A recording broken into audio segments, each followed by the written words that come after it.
Dr. José Carlos Richelman, na janela da Paulista. Dr. Richelman, as pessoas acham que uma pessoa discriminada sofre, mas sofre assim, emocionalmente, né? Sofre porque ela é discriminada, ninguém gosta de ser discriminado. Mas é só isso? É só emocional esse sofrimento? Não, Isabel, não. Eu acho fundamental, atualmente, a gente discutir a psicossomática da discriminação social e entender como a discriminação social causa doença física. E principalmente quando essa discriminação social é patrocinada por pessoas que têm poder social. Aí a causação da doença fica muito mais poderosa. Mas como é que acontece isso? Como é que uma discriminação... Eu sou mulher, eu fui discriminada a minha vida inteira, sou até hoje. Sim. Mas eu não fiquei doente. Como é que essa... Ou fiquei, não sei. Como é que essa discriminação vai trazer algum tipo de doença, de fragilidade? Veja, os grupos sociais que são mais sujeitos à discriminação são as minorias. Que conceito é esse de discriminação das minorias? Na verdade, nós estamos falando das minorias do percentual de pessoas da classe média, né? Porque assim, se você considerar a classe média, dentro da classe média, o negro é minoria, né? Dentro da classe média, o homossexual é minoria, dentro da classe média. Então, na verdade, quem define esse conceito do que é minoria não é o número total de pessoas do Brasil, mas é a quantidade dessas pessoas na classe média. E a discriminação é principalmente feita pela classe média e pela classe alta, né? As classes menos favorecidas, elas são muito solidárias.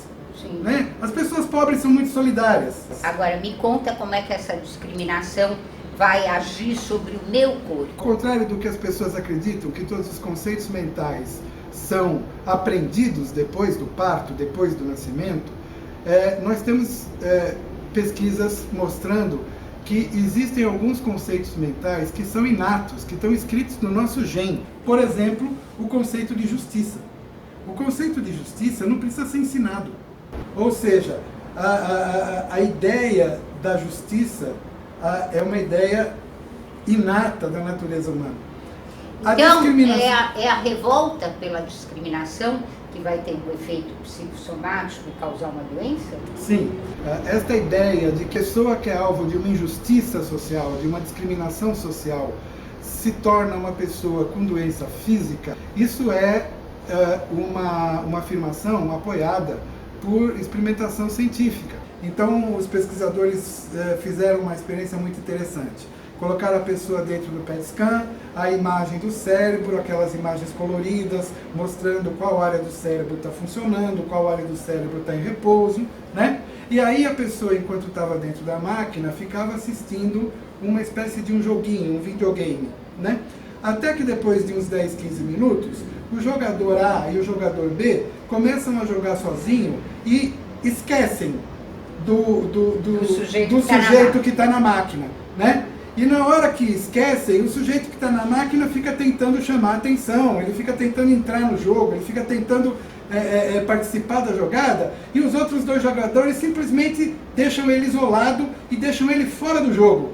Nessa hora a máquina mostra que a área do cérebro que fica ativada é a mesma área do cérebro que ativa quando você está sentindo dor. Então, é importante perceber que discriminação social no cérebro dói. Dói. Mesmo que você não, quando você está sendo discriminado socialmente, você não aponta aqui no corpo ou lá no corpo que está doendo, mas a dor é dentro da alma, né? E no cérebro dói. Perante os instintos animais que nós temos, a dor é vista como uma ameaça. E perante a ameaça, o nosso cérebro tem uma programação de entrar no mecanismo de defesa da ameaça, liberar adrenalina. Fundamentalmente, toda dor que a gente sente, seja uma cólica, um braço quebrado, qualquer dor, provoca a liberação de adrenalina. E essa liberação de adrenalina faz a pressão arterial subir, o coração bater mais depressa, o intestino funcionar mais devagar, da prisão de ventre, né? Pode desencadear contração dos brônquios e desencadear uma crise de asma, né? Tudo isso por causa da liberação de noradrenalina. Então, é uma coisa importante entender que uma dor de um braço quebrado, de um corte, de uma cólica, ela provoca a liberação de noradrenalina e adrenalina durante meia hora, durante uma hora, durante um dia. E se você fica com essa adrenalina alta durante pouco tempo, isso não vai ter uma consequência muito importante na sua vida. Mas a discriminação é a vida inteira.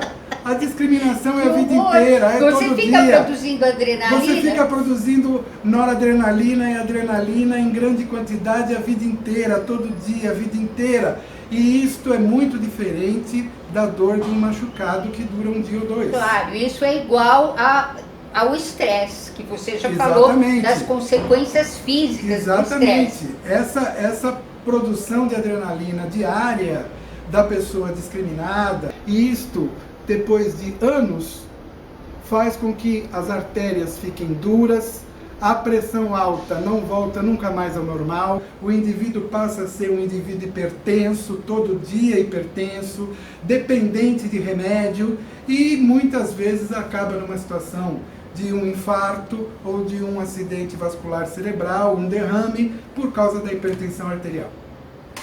Ou seja, né? Justiça social faz bem para a saúde. Justiça social faz bem para a saúde física, não só mental, a saúde física também. E o contrário é verdadeiro. Políticos que promovem a injustiça social causam doença. Vão gastar mais no Ministério da Saúde depois. Com certeza. Muito obrigada, Dr. Richman. Foi um prazer, Isabel. Ótimo. Ficou bom? Sensacional. Tá, tudo bem. Repetir algumas coisas? Mas, pô...